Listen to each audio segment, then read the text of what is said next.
हे सबै तिर्खाउने हो, आओ पानी लिएर आओ। अनि तिमीहरू रुपियाँ नहुने पनि आओ र किनेर खाओ। आओ बिना पैसा र बिना दाम दाखमत र दुध किन। जे रोटीले होइन त्यो देशको निम्ति किन। पैसा खर्च गर्छौ अनि जे कुराले सन्तोष नै दिँदैन। देशको निम्ति किन परिश्रम गर्छौ।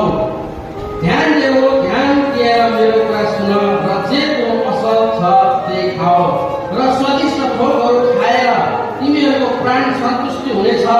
कान ढाको र मौका आओ सुन ताकि तिमीहरूको प्राण जियोस्। म तिमीहरूसित अनन्त करार बाँध्नेछु।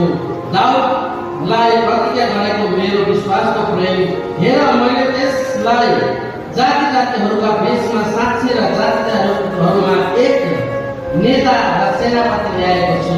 परमप्रभु पवित्रका पवित्र परमप्रभु तिमीहरूका परमेश्वर इजरायलका परम पवित्र हारा तिमीहरूले नचिनेका जातिहरूलाई तिमीहरूले बोलाउने छौ र तिमीहरूलाई नचिन्ने जातिहरू तिमीहरू कहाँ हतार हतार गरी आउनेछन्, किनकि उहाँले तपाईँलाई गौरव र युक्त पार्नुभएको छ। आमेन।